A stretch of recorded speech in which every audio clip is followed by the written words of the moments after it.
Type third है question पहला, चाय के भाव में 25% की वृद्धि हो जाने पर कोई गृहिणी उसकी खपत में कितनी प्रतिशत की कमी करे कि खर्च में कोई परिवर्तन ना हो। यानी कि चीनी का भाव मान लिया पहले 100 था, अब 100 में 25% की वृद्धि हो गई है, तो 100 का 25% 25, 100 में 25 जोड़ते हैं तो हो जाएगा 125। मूल्य में पहले मूल्य 100 था, अब हो गया 125 की खपत में हमें कितनी प्रतिशत की कमी करनी है ताकि खर्च में कोई परिवर्तन ना हो। मतलब खर्च तो हमें 100 ही रखना है, तो कितने की कमी करनी है, यानी कि 125 से वापस 100 बनाना है, तो 25 की कमी करनी है। और कितने में, 125 में, बट्टे में 125 गुणा कर देंगे 100 से, तो 25 पंजे 125, 25 चौके 100, और 5 से ये कट जाएगा 25, 5 बार 5 गुणा 4 आ जाएगा 20%। अब इसको दूसरे तरीके से कर सकते हैं। 25% का मतलब होता है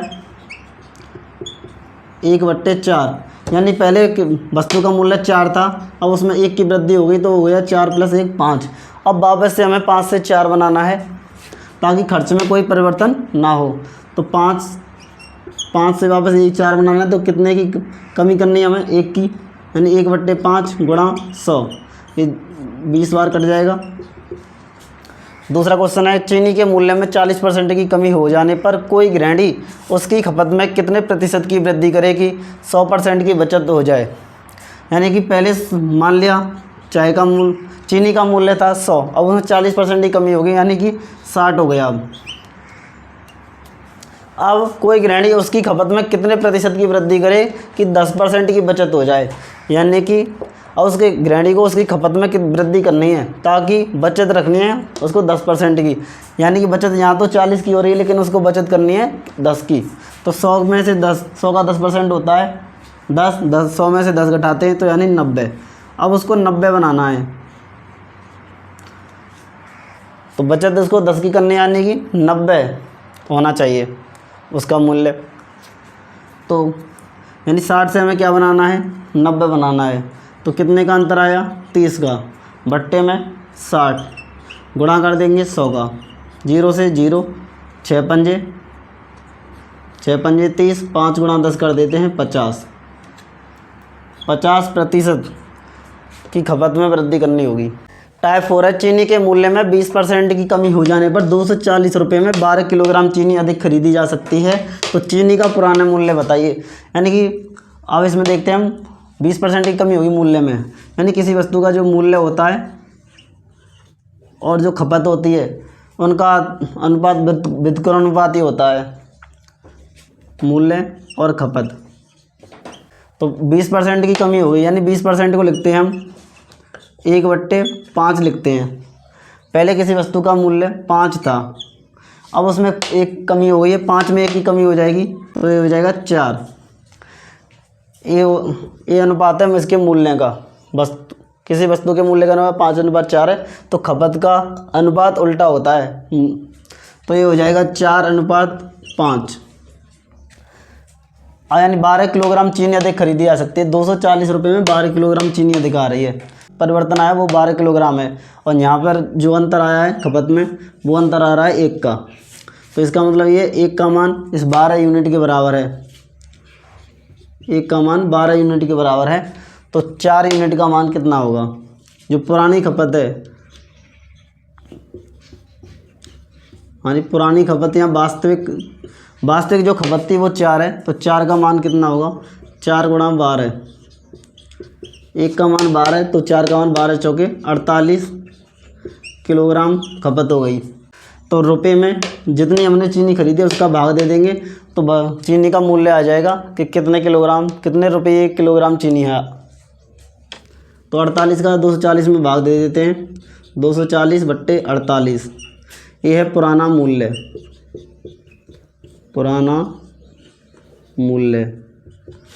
तो 48 का भाग देते हैं 240, 12 चौके 48, 12 दूनी 24, 0, 4 पंजे 20, यानी कि 5 रुपये प्रति किलोग्राम ये चीनी का वास्तविक मूल्य है।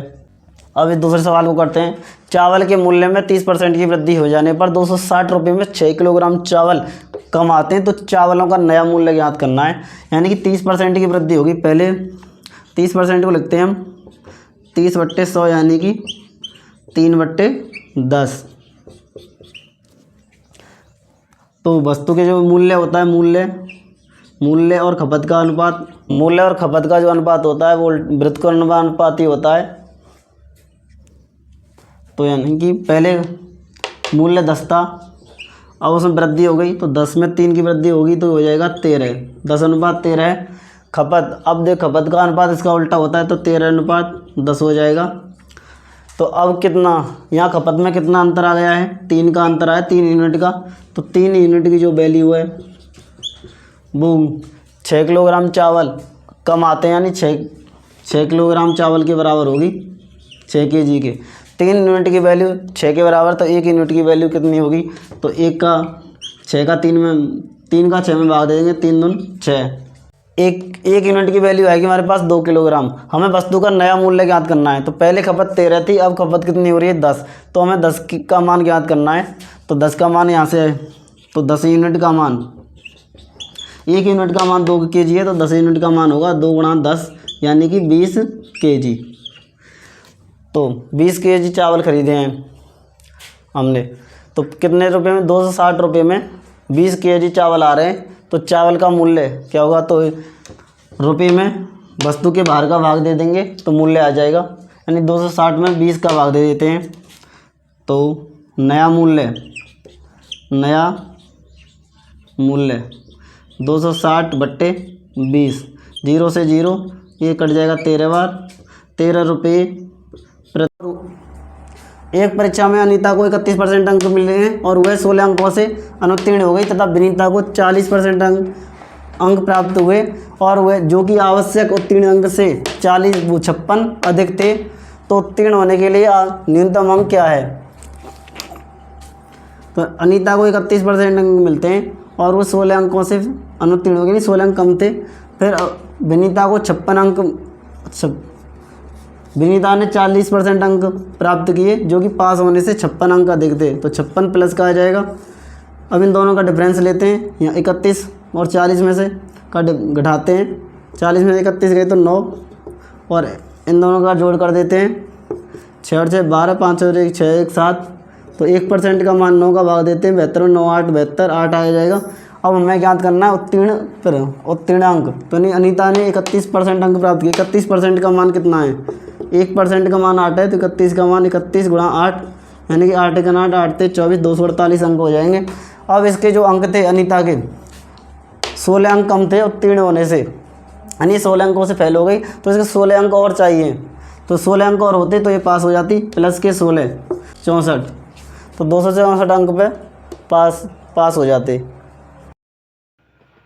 टाइप 5, किसी चुनाव में 2 प्रत्याशियों में से एक प्रत्याशी कुल मतों का 30% प्राप्त करता है और कुल 640 मतों से चुनाव हार गया, तो कुल मतों की संख्या ज्ञात करनी है। मत मान लेते हैं हम 100% थे, कुल मत 100%, 100 में से एक प्रत्याशी कुल मतों का 30% प्राप्त करता है, यानी कि 100 का 30% 30 प्राप्त करता है, तो हार दूसरा प्राप्त कितना करेगा, एक ने 30 प्राप्त किया है तो दूसरा 70 प्राप्त करेगा, 70%। कितने, 640 वोटों से चुनाव आ गया है, तो इसका अंतर जीतने वाले और हारने वाले के प्रतिशत अंतर कितना है, 40% का अंतर है। हारने वाले और जीतने वाले के मतों में 40% का अंतर है, और यहाँ पर अंतर दे रखा है 640, यानी 40% का मान 640 है, तो 1% का मान कितना होगा, 0 से 0 कट जाएगी, 4 से 4 4 1 4 बचे 2 4 6 24, 1% का मान 16 है। तो कुल मत हमारे थे 100%, तो 100 × 16 हो जाएगा 1600। तो कुल मत आ जाएंगे हमारे 100% होते हैं, तो 100% 16 × 100 बराबर हो जाएगा 1600। अगला क्वेश्चन है, किसी चुनाव में कुल मतों के 20% मत अवैध घोषित हो गए, तो 2 प्रत्याशियों में से एक ने वैध मतों का 70% प्राप्त किया, वह 2880 मतों से विजयी रहा। मान लिया कुल मत 100% है, 100 में से 20% मत अवैध हो गए, तो बचे वैध मत बचे हमारे 80%, क्योंकि 20% अवैध हो गए, तो 100 में से 20 गया तो 80 वैध मत हैं। ने वैध मतों का 70% प्राप्त किया, तो दूसरे ने वैध मतों का 30% प्राप्त किया होगा, दूसरे ने 30% प्राप्त किया होगा, वह 2880 मतों से विजयी रहा। अब देखते हैं हम 80 का 70% कितना होता है, उसको देखते हैं। तो 80 का जीरो से जीरो कट जाएगा, 7 8 56, यानी कि एक ने 56 प्राप्त किया और एक ने 80%, 80 का 30%, 80 का 30% कितना होगा, 80 गुणा 30 बट्टे 100, 2 जीरो से 2 जीरो, 8 दिया 14, 80 का 70% याद करते हैं, तो 80 गुणा 70 बट्टे में 100, 2 जीरो, 1 जीरो से 1 जीरो, 1 जीरो से 1 जीरो, 7 बट्टे 56 होता है, तो यानी कि ये 56 आएगा। और 80 का 30%, 2 जीरो से 2 जीरो कट जाएंगी, 8 दिया 24, तो इसने 24 प्राप्त किया। इन दोनों में डिफरेंस कितना है, 56 और 24 में डिफरेंस हमारा 2, और ये हो जाएगा 32 का, इन दोनों में 32 का डिफरेंस है। और यहाँ पर कितना डिफरेंस दे रखा है, कितने मतों से विजय हुआ है, 2880 मतों से विजयी रहा था, तो यानी कि 32 का मान इतना है, तो एक का मान कितना होगा, 2880 बट्टे में 32, 9 बार कट रहा है, 32 गुणा 9 और 0 90, तो एक का मान आ गया 90। अब हमें प्राप्त करना है कुल मत कितने होंगे, तो कुल मत तो थे 100%, तो यानी 100% का मान क्या हो जाएगा, 90 गुणा 100, ये हो जाएगा 9000 मत। सवाल देख लियो, किसी चुनाव में 2 उम्मीदवार हैं, कुल मतों के 10% मत अवैध हो गए और उनमें से एक ने वैध मतों का 40% प्राप्त किया, वह 450 मतों से चुनाव हार गया, तो जीतने वाले को कितने मत प्राप्त हुए। तो यानी कि 100% मत मानते हैं, उनमें से 10% अवैध हो गए, तो बचे 90% मत बचे, उनमें से एक ने वैध मतों का, तो 90 ये वैध मत हैं, वैध मतों का 40% प्राप्त करता है, तो एक ने 40% प्राप्त किए तो दूसरा 60% प्राप्त करेगा। मत प्राप्त किया 450 मतों से चुनाव हार गया, तो 90 का 90% या 40% याद करते हैं, तो 90 गुणा 40, 0 से 0, 9 चौके 36, तो ये आ जाएगा 36। फिर 90% का 60% याद करते हैं, 90 गुणा 60, 9 छक्के 54, ये आ जाएगा 54। अब इन दोनों का डिफरेंस लेते हैं, तो 450 मतों से चुनाव हार गया, तो इन दोनों में अंतर देखते हैं कितने का आ रहा है, तो इन दोनों में 8 18 का अंतर आ रहा है। और कितने मतों से चुनाव हार गया, 450 से, तो 18 का मान 450, तो एक का मान कितना होगा, 450 बट्टे 18, 18 दूनी 36,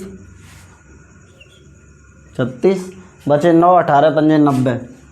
अब यानी कुल कितने मत, तो जीतने वाले को कुल कितने मत प्राप्त हुए, तो जीतने वाले ने 54 मत, जीतने वाले ने 54 प्राप्त किए और हारने वाले ने 36, तो यानी कि 54 का मान याद करना है हमें। एक का मान 25 है, तो 54 का मान कितना हो जाएगा, तो 54 गुणा 25, 25 चौके 100, हासिल 10, 25 पंजे 125 और 10 हो गए 135, तो 1350 मत प्राप्त किए जीतने वाले ने।